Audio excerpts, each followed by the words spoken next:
جب اللہ کو کسی انسان کا سجدہ کرنا پسند آ جاتا ہے تب وہ خود ایسے اسباب بناتا ہے کہ انسان سجدہ کرنے پر مجبور ہو جاتا ہے، اور اگر اس چیز کا خیال اللہ آپ کے دل سے نہیں نکال رہا جسے آپ بھولنا چاہتے ہیں تو سمجھ لیں کہ وہ آپ سے اس خیال کے ذریعے رابطہ رکھنا چاہتا ہے، یعنی اسے آپ کی آواز بھا گئی ہے، آپ کے مانگنے کی تڑپ پیاری لگی ہے، اور جس سے وہ خود رابطہ رکھنا چاہے اس کے مقدر کی تو کیا ہی بات ہے۔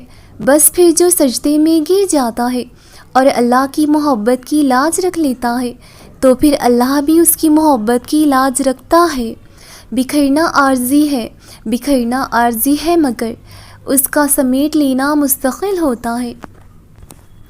آپ کی امید کا روشن چراغ کبھی بھی نہیں بجھے گا اگر آپ کا توکل فقط اللہ پر ہے۔ خاموش ہو جایا کریں، سہ جایا کریں، جھک جایا کریں، مان لیا کریں۔ یہی عاجزی ہے جو اللہ کو بہت محبوب ہے۔ بندہ جب با اختیار ہوتے ہوئے خاموش ہو جاتا ہے تو اللہ کی نظر میں معتبر ہو جاتا ہے۔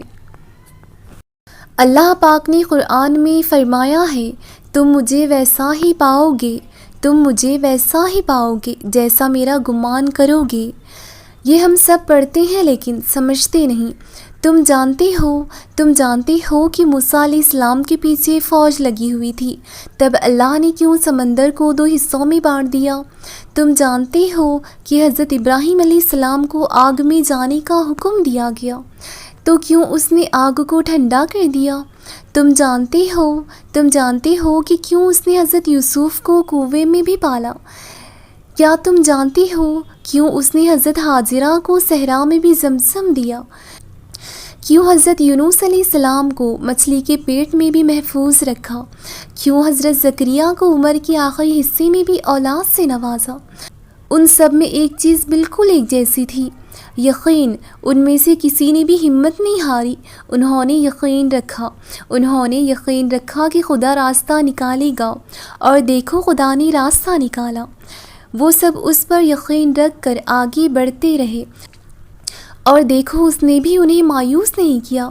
اور توکل تو یہ ہے کہ راستہ نہ ہو اور تم کہو اللہ راستے بنانے والا ہے، اور جب تم اس کا اچھا گمان رکھو گے تو یقیناً سب اچھا ہی ہوگا۔ جہاں تمہارا وہم و گمان بھی نہیں جا سکتا۔ اللہ کے آگے جھکنے سے، اپنی غلطی تسلیم کرنے سے اور خود کو اس کے سپرد کر دینے سے وہ رب آپ کا بن جاتا ہے۔ ساری الجھنیں سلجھ جایا کرتی ہیں۔ تم اس پر یقین رکھو، ایسا یقین جو ہر شے سے پاک ہو، اور یقین رکھنے والوں کا تعارف یوں کرواتا ہے کہ یہ وہ لوگ نہیں جو گرنے کے بعد ہمت ہار جاتے ہیں، بلکہ یہ تو وہ لوگ ہیں جو بار بار گرتے ہیں اور بار بار میری جانب پلٹتے ہیں، اور یہ نہیں کہتے کہ ایسا کیوں کیا یا رب تو نے۔ وہ سوال نہیں کرتے، وہ تو بس میرے جواب کا انتظار کرتے ہیں، اور جب اللہ کا جواب آتا ہے تو پھر یقین کی جیت ہو جاتی ہے۔ آزمائشوں میں کامیابی کے بعد ہی انعام ملا کرتے ہیں۔ وہ رب صرف آزما کر جانچتا ہے کہ کتنے مخلص ہو میرے ساتھ۔ وہ ہمیں تکلیف دینے کے لیے نہیں آزماتا بلکہ نوازنے کے لیے آزماتا ہے، اور مستقل نہیں آزماتا بلکہ ایک وقت تک اور ایک حد تک آزماتا ہے۔ اگر ہم صبر نہ کھو دیں، اگر ہم مایوس نہ ہوں، اگر ہم ہمت نہ ہاریں۔ حقیقت تو یہ ہے کہ انسان اس دنیا میں اپنی پیدائش سے لے کر آخری سانس تک اپنے رب کا محتاج ہے۔ ہر لمحے، ہر مشکل آسانی میں ساتھ رہنے والا ہمارا رب ایک دلی ندامت اور آنسو سے لبریز معذرت پر فوراً معاف کر دینے والا غفور الرحیم ہے۔ مگر انسان رب تعالیٰ کی ذات سے دلی روحانی طور پر تب جڑتا ہے جب وہ کسی ایسی تکلیف یا پریشانی میں گر جاتا ہے جس میں وہ دنیا اور اس سے جڑے ہر رشتے سے مایوس ہو کر اپنے رب کو پکارتا ہے۔ تب اس کی پکار کی شدت، یقین اور عاجزی اسے رب سے جوڑتی ہے، جو پریشانی میں بھی ہمیں تسلی دیتی ہے، ہر مشکل کے ساتھ آسانی ہے۔ قبولیت آتی ہے جب تم دنیا کے پیدا کیے ہوئے وسوسے رد کر دیتے ہو۔ اللہ کیسے نہیں دے گا تمہیں وہ جس کے لیے تم سجدوں میں آہیں بھرتے ہو۔ وہ تو تم میں ہی رہتا ہے جسے دن رات تم آسمانوں میں ڈھونڈتے ہو۔ ناممکنات اور ممکن محض آپ کے ذہن کے تصورات ہیں۔ اللہ کے لیے کچھ بھی ناممکن نہیں۔ دعا کی توفیق تو تمہاری یقین کے دھاگے پکڑتی ہے۔